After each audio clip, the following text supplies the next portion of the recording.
One of the greatest obstacles to crafting health and wellness is identifying and controlling inflammation. It's at the core of all complex and chronic diseases, and is the driving mechanism that underlies the most common symptoms that people like you struggle to overcome. Join us as we explore cutting-edge science and research to give you the information and tools you need to create the quality of life you want and deserve. And now, here is the host of Inflammation Nation, Dr. Stephen Noseworthy. Hey guys, welcome back to the Inflammation Nation podcast. I'm your host, Dr. Steve Noseworthy, and we are right at the end of the year 2023. We only have a few days left. And today is part 7 of our mini-series on longevity and health span. And we'll be talking about boosting your VO2 max with Zone 2 training.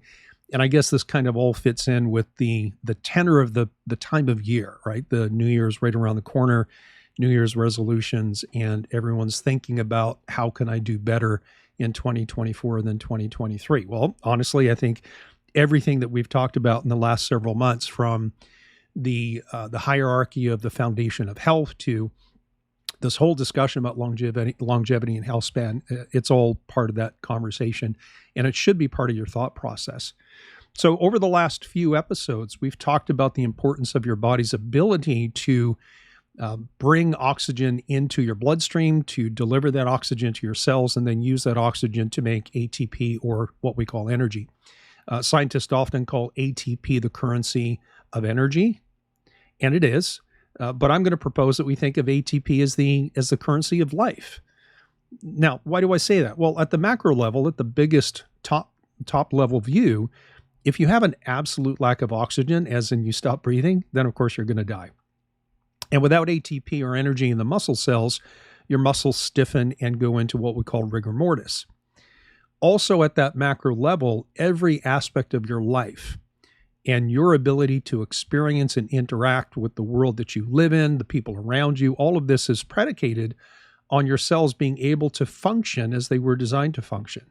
And that requires energy. That requires ATP. And the most efficient way that your cells make ATP is to burn some kind of a fuel source in the mitochondria in the presence of oxygen. And in scientific terms, we call that oxidative phosphorylation. And it can run on glucose or carbohydrates. It can run on fats or ketones. And there are even some amino acids that we get from protein that can be used to make small amounts of our total energy.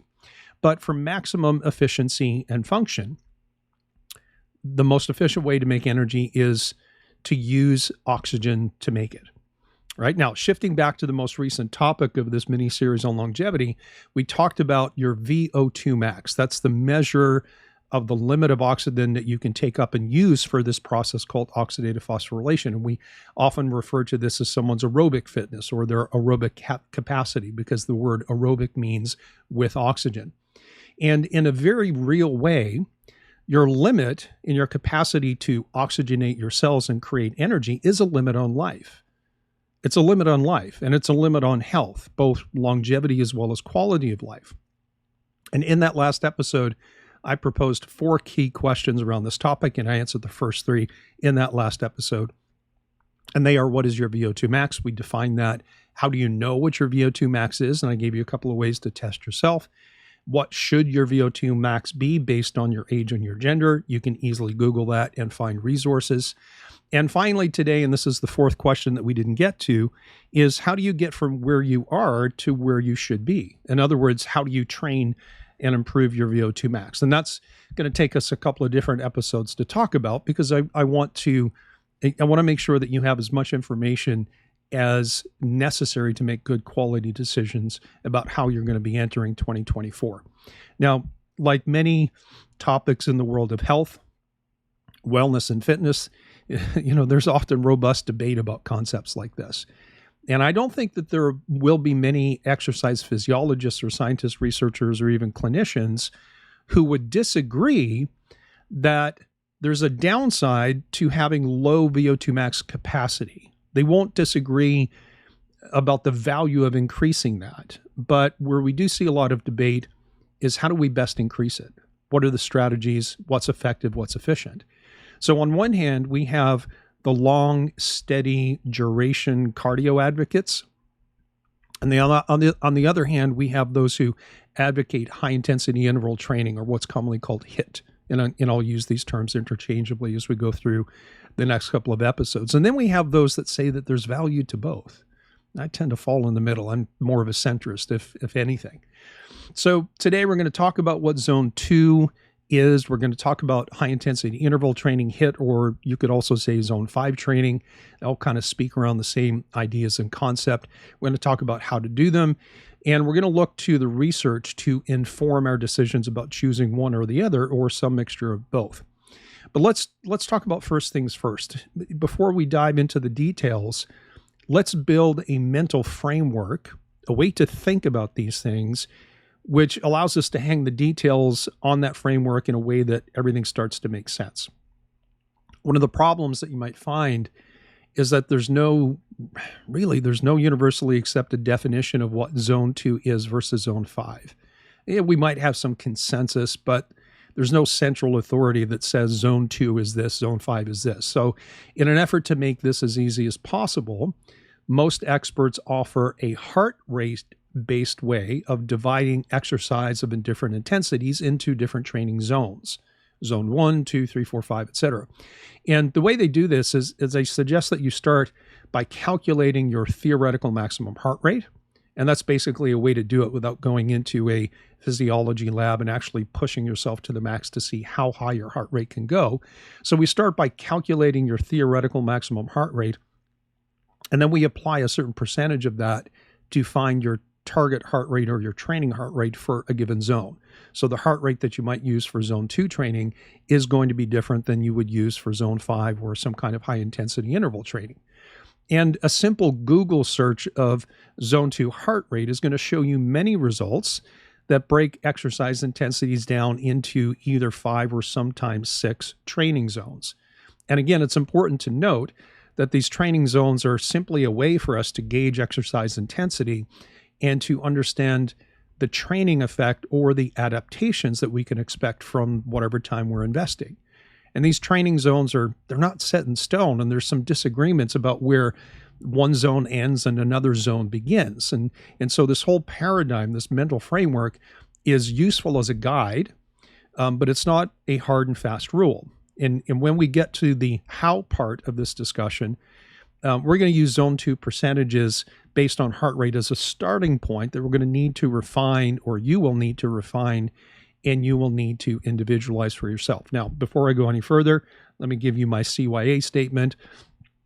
Be smart. If you choose as you go into the new year to engage in exercise, make sure your body, your heart, your lungs, and everything is ready for that. Make sure that if you have any medical conditions that might prevent you from doing this, or orthopedic conditions that might prevent you from doing certain activities, check with your attending physician, whoever your primary care is, or a specialist if you have one, and just make sure that you're okay to do this. Be smart above all else. Okay, so I'm going to have this up on the screen for those of you who are watching this episode on YouTube. So here's an example of how the zones break down according to percentage of maximum heart rate. And remember that there's some disagreement about some of the numbers. For example, Zone 1, which relates to very light activity or exercise. This would be like walking around the house doing chores, going outside for a leisurely stroll. Typically, this is, somewhere less than 50 or 60% of your maximum heart rate. So if your maximum heart rate is, say, 140 beats per minute, your heart rate would be at 70 or something like that. So it's really not much of an elevation of heart rate over just standard daily activities. And that kind of stuff is not really going to train your VO2 max. It's not going to improve things like your mitochondrial efficiency, but it's actually good for recovery from injury or from illness, or as rest intervals and as you recover from very intense exercise. So Zone 1 is the least taxing, but also the one where you get the least benefit. Zone 1. Zone 2, which is going to be the topic of much of our discussion today, is light activity, generally characterized as light. And because it's a range, you could think of it as light to kind of low moderate. But generally, people say that Zone 2 activity or exercise brings your heart rate up to somewhere between 60 to 70% of whatever your theoretical max heart rate is. And we'll talk about how to calculate that coming up here in a little bit. So 60 to 70%. But like I said, there's disagreement here. Some people set zone 2 limits at 55 to 65% of your max heart rate. Others might set it at 70 to 80% of your max heart rate.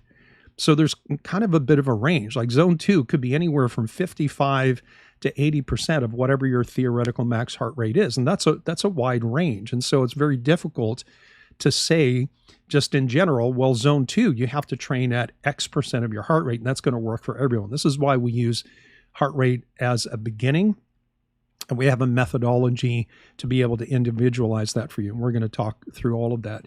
But without a doubt, the better your VO2 max is, the higher the heart rate range has to be for you to be at what I call the sweet spot. And that will become clear in a little bit later. But this is why percentages, which might be good as averages of large groups of people, might not necessarily apply to one individual person, because these generalities and guidelines and averages and summaries can't possibly know what your individual circumstance is. Again, it's just a starting point. Beyond zone 2, we have zone 3, which is an increased demand from zone 2. It's a little bit harder. It's commonly called moderate activity or exercise. And this might be anywhere from 70 to 80% of your theoretical max heart rate. And this is the range where, for most people, you're going to start shifting away from burning fat as your primary fuel source to burning glucose and starting to create metabolic waste products that your body has to handle. So zone 3 is typically what we commonly call the inflection point, as we start to shift the dominance of which energy is contributing to that activity. Zone 4 is even harder. It might be considered hard activity, and this is 80 to 90% of your theoretical max heart rate. And then we have zone 5, which is much more intense and sometimes called vigorous or intense exercise. And that could range anywhere from 90 to 100%. Some people say 85 to 100%. And some people even go so far as to go beyond zone 5 and add a zone 6, saying that zone 5 might be 85 to 95% of your max heart rate. And zone 6 is the super high intensity stuff that you can't sustain for very long at all. And that's 95 to right at 100% of your max heart rate. And these, zone 5 and zone 6, especially the upper limit of zone 5, if you're using a 5-zone model, these include activities that you can only sustain for like 20 seconds or less. And that might be like literal max out sprinting. Like I'm literally running for my life and I'm putting everything I can into that. That doesn't last all that very long. So that's a general breakdown of zones 1 through 5 or 6 if you're using a 6-zone model. And to be honest, like when we use terms like zone 2 or zone 5, this is fairly modern terminology.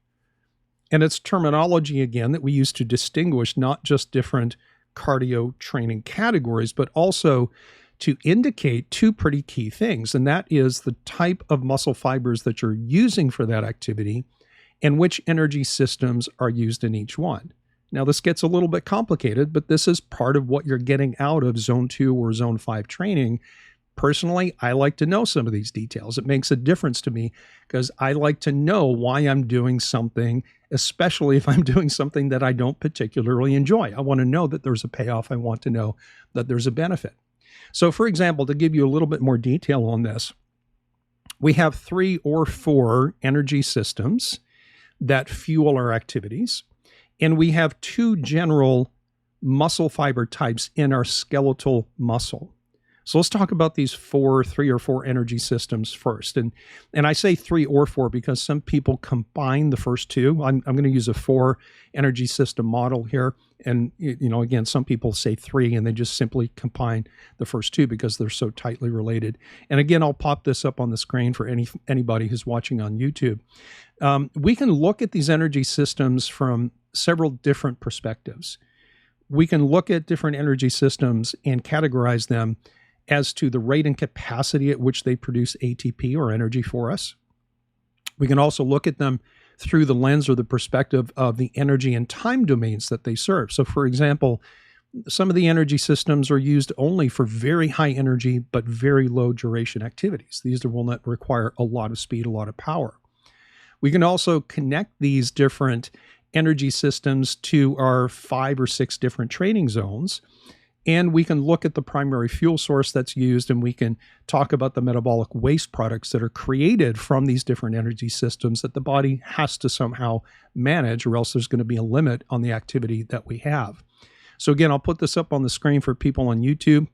Let's talk about the very first of the 4 energy systems. And this is simply where whatever muscles you're using, let's say your lower body doing an elliptical or running on a treadmill, for example, the very first but the most limited source of energy is the ATP, or the energy that's already been created that's stored inside your muscles.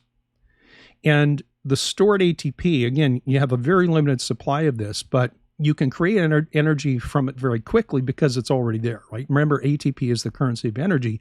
So with stored ATP, we don't have to wait for the body to make it. It's right there. It's utilizable. But its production capacity is extremely low because we can only store so much inside each muscle.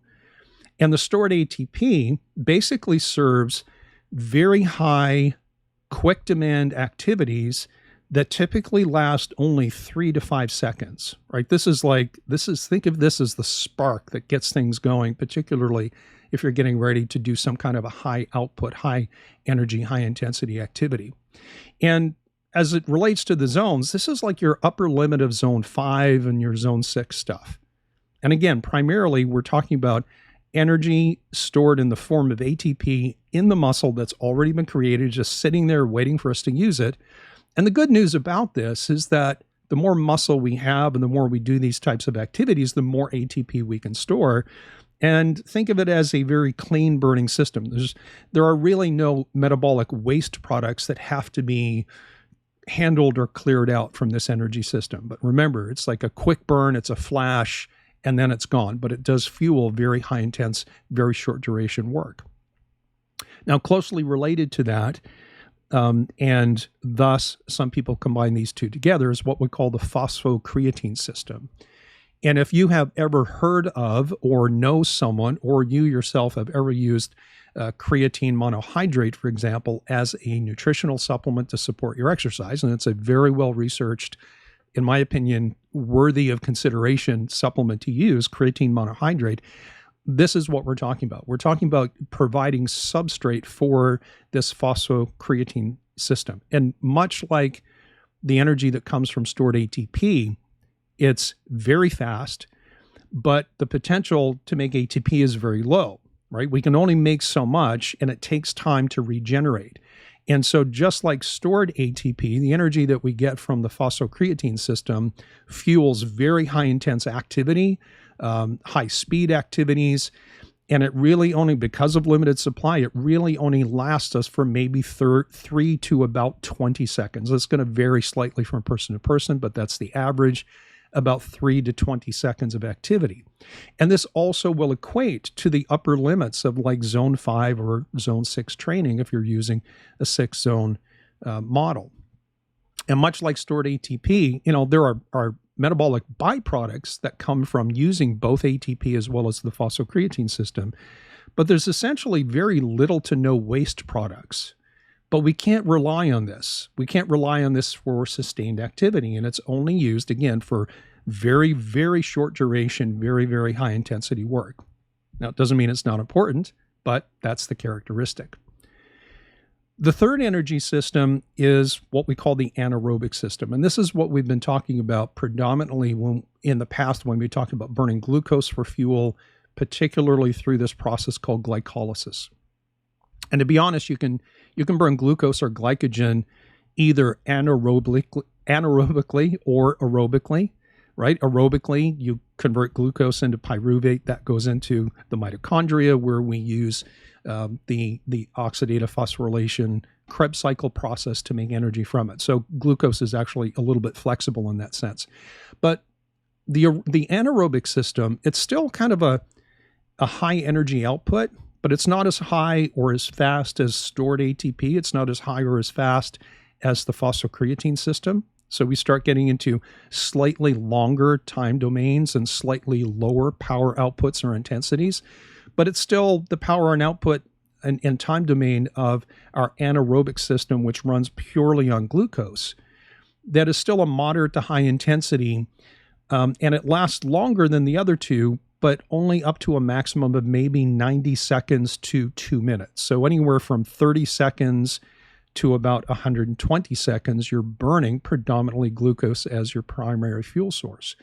And in our let's say in our 5-zone model, that equates roughly to somewhere in zone 3 to inclusive of zone 5. And again, the major fuel source is glucose and glycogen. But one of the downsides of the anaerobic system, and not to discourage you from doing this kind of work, but one of the drawbacks, if you will, is that the anaerobic system, burning glucose through the process of glycolysis, does create a metabolic product, a waste product, in the form of hydrogen ions that if we don't manage that, it will limit our capacity to do exercise. And so in some cases, and this might relate to you or someone that you know as an individual, some people try to do moderate to high intensity interval training and they just crash. They just can't do it. They can't sustain it even for, say, 120 seconds. And when they're done, they feel miserable and the recovery takes forever. And that might imply not the fact that they can't produce the energy for that system, but because they're not handling the waste products that come out as a result of that. And so energy metabolism kind of has two general sides to the equation. Number one is, can you produce it? Can you fuel the activity that requires it? And the second is, how do you manage the waste that comes out of that? And this is where we create some very significant waste products in the form of hydrogen ions that change the acidity of your cells and the tissues of the working muscles. And that acidity changes the activity of different enzymes involved in energy production, such that if you don't manage the waste products that comes from your glucose-based anaerobic metabolism, that energy system shuts off. And that's why there's a limit to it. That's why we can really only use this for about 120 seconds at a time. So that's the third system. The fourth system is the aerobic system. We've talked about this at length. This is where we're making energy in the mitochondria. We're doing it in the presence of oxygen. That's what aerobic means. The cool thing about this is that, we not only get to use glucose, as I mentioned before, right? If we can convert glucose into something called pyruvate, that can go through the aerobic metabolism system as well. But this is the only place that we can get to burn fat as a fuel source, whether that's dietary fat or whether that is fat from your body. So the primary fuel of your aerobic system is going to be some combination of glucose and fatty acids, and the relative proportion is going to depend on the intensity of your work. The more intensity your work is within the aerobic system, the more that you run the risk of tipping over and really demanding that your system uses glucose instead of fatty acids. But I get ahead of myself just a little bit. So the aerobic system, which is mitochondrial, aerobic meaning it is using oxygen, that's what we call oxidative phosphorylation. This is an energy system that takes time to create ATP. The trade-off is, even though we can create a tremendous amount of ATP through the aerobic system, through this oxidative phosphorylation, it takes time to do it, which is why the system doesn't work for really high intensity, really short duration. It's just not fast enough to produce the fuel to engage in those activities. So we have to have an alternate way of doing it. So the intensity is low to, say, moderate. And the time domain for the aerobic system is pretty much anything that you can sustain for more than 3 minutes at a time. So it could be an hour, it could be 45 minutes, it could be an hour and a half, it could be 4 hours. That's your aerobic system. And this equates, of course, to zones 1, 2, and maybe the very beginning of zone 3, because in the beginning of zone 3, if you might remember from previous episodes, this is where we burn a mixture of fat and glucose, but we're relying less on fat and we have to use more glucose because the demand to fuel higher intensity exercise is increased. Therefore, we have to start using glucose as a fuel source. Now, again, there's a metabolic waste product that is produced as a result of this, and that is carbon dioxide. If you Google oxidative phosphorylation and you look at the chemical equations that basically illustrate how this system works, Yes, we get ATP as energy, but we also get water, which is not really a waste product, but we get that as a byproduct. And then we have CO2, and CO2 can change the chemistry of the body. And again, just like the hydrogen ions that come from burning glucose through anaerobic metabolism, we have to be able to buffer or utilize or convert CO2 into something else or get rid of it somehow, or else we're going to have a limit on our ability to actually continue to create the energy. And one of the key ways that we get rid of carbon dioxide is by converting it into something called bicarbonate. And that happens at the cellular level. Roughly about 70% of the CO2 that we generate as a result of aerobic metabolism gets converted to bicarbonate, which then, interestingly enough, is used to buffer things like hydrogen ions. And then any excess we can use red blood cells. We grab the CO2, we bring it back to our lungs, and we breathe it out in our breath, right? So oxygen comes in and we breathe out CO2. And that's kind of big picture view of how breathing and metabolism link together. So that's a very quick and dirty review of the 4 different energy systems. And why are we talking about this is because when you choose to exercise in zone 2 or zone 5 or zone 3 or whatever, you are asking your body to engage or produce energy through a very specific system. And so it's not enough, at least in my opinion, it's not enough to just simply go into the gym and hop on a treadmill or on a bike and just pedal without knowing what you're doing and what it's doing for you. And so if you choose to train in zone 2 versus zone 5, you're going to get very specific metabolic adaptations that are linked down all the way down to these energy systems. And they're linked to different muscle fiber types as well. So let's talk about 2 different types of skeletal muscle fibers. You have type 1 and type 2, and they serve different functions. And honestly, it's a little bit more nuanced than that, in that type 2 fibers are further subcategorized or subdivided as type 2A and 2B. You have type 1, you have type 2A, 2B, for example, but we're not going to go to that level of detail. For now, we're just going to stick with types 1 and type 2.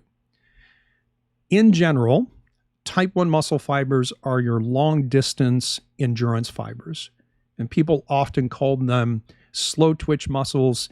They use the aerobic system that's designed to fuel low-energy, long-duration activities, like going out for a 10-mile run or a marathon, for example. In contrast, type 2 muscle fibers, remember there's really 2 subtypes, but type 2 muscle fibers in general are your power and strength muscle fibers. We often call them fast twitch muscle fibers, and they use the higher power but shorter duration energy systems that use glucose and phosphocreatine and stored ATP to fuel that activity.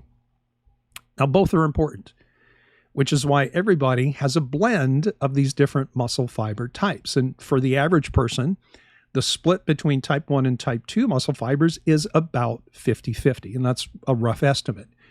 And sometimes, sometimes you need to go slowly over a long period of time, a long distance. And sometimes we need to pick up the speed and we need to cover a short distance very quickly, or maybe we need to jump or climb something, or we need to lift something heavy. Each energy system and each type of muscle fiber plays a role, and the type of cardiorespiratory, and eventually we'll talk about resistance training.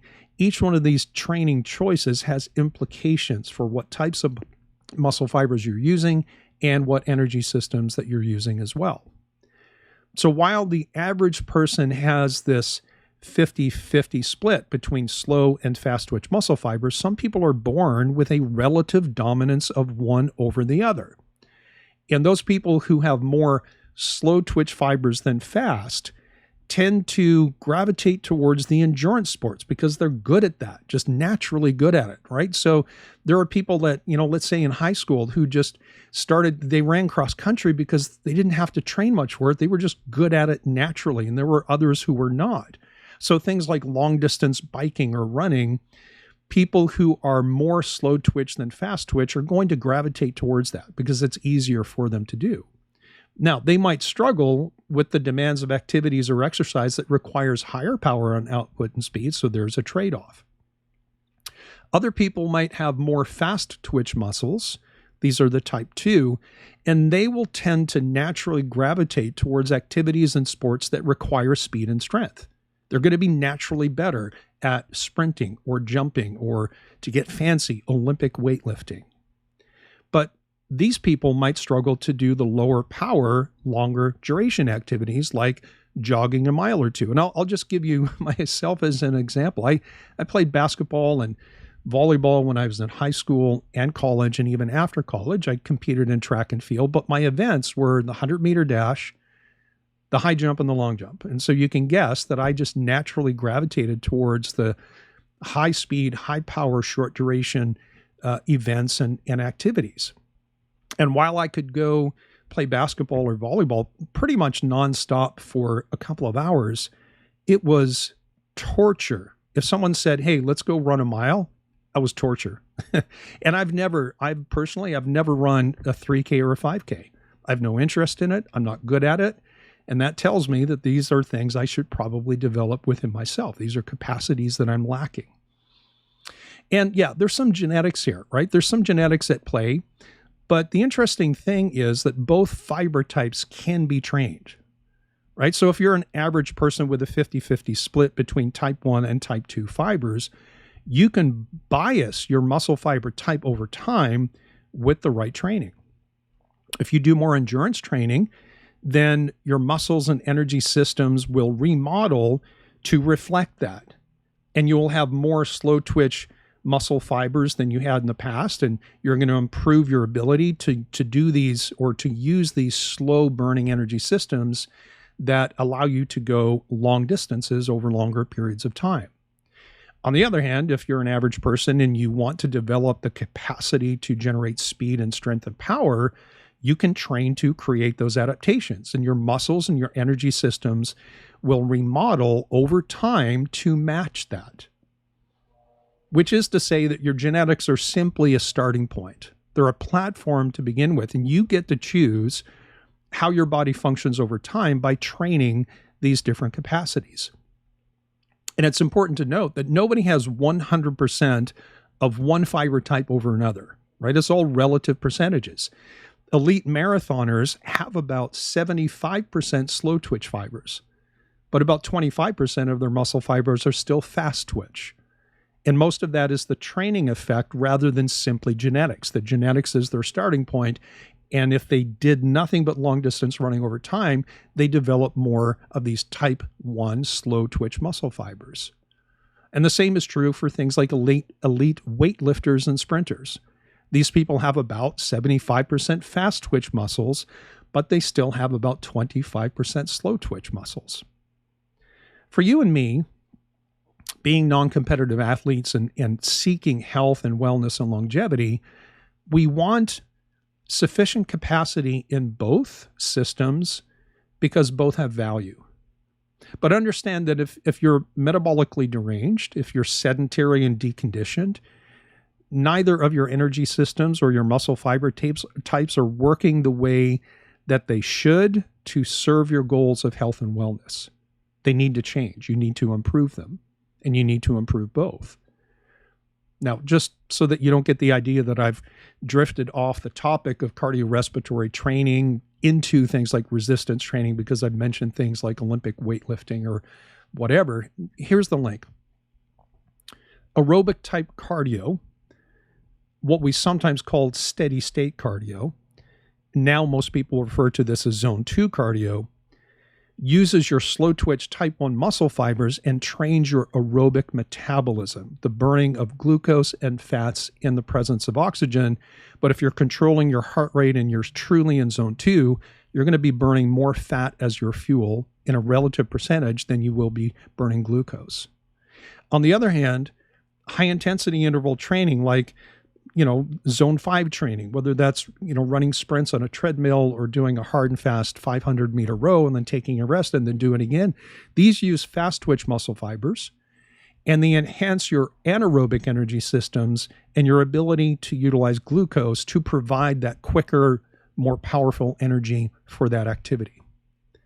So the fiber types are different, the energy systems that they use are different, and the adaptations that you create using either zone 2 or zone 5 they're different, but you need them both. And this means that the trade-off with using or developing only your fast twitch muscle fiber function is that while you generate more power and speed, which is good to be able to do, you fatigue more quickly.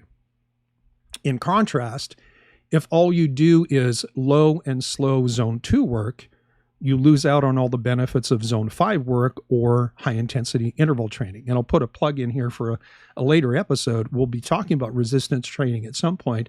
If all you're doing is cardio training and you're not ever lifting weights, you're losing out.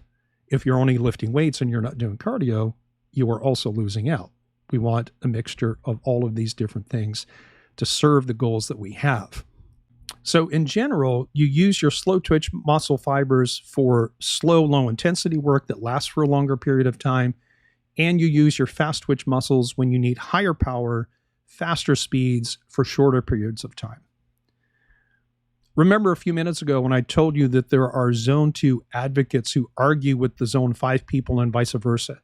Zone 2 advocates tend to believe that the best way to develop things like your VO2 max is to do the steady state cardio, that slow, steady, long work of zone 2 training.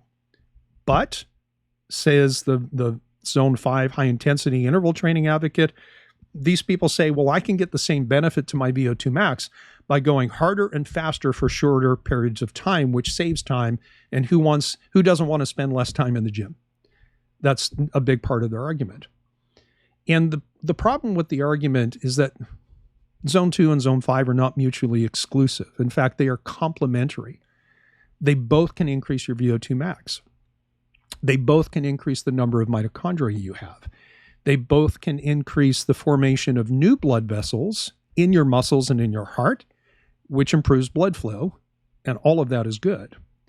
But they each have some unique advantages and disadvantages that you need to know about. And that is going to be the topic of the next episode in this series on longevity, health, and wellness, where we're talking about VO2 max, zone 2 and zone 5 training.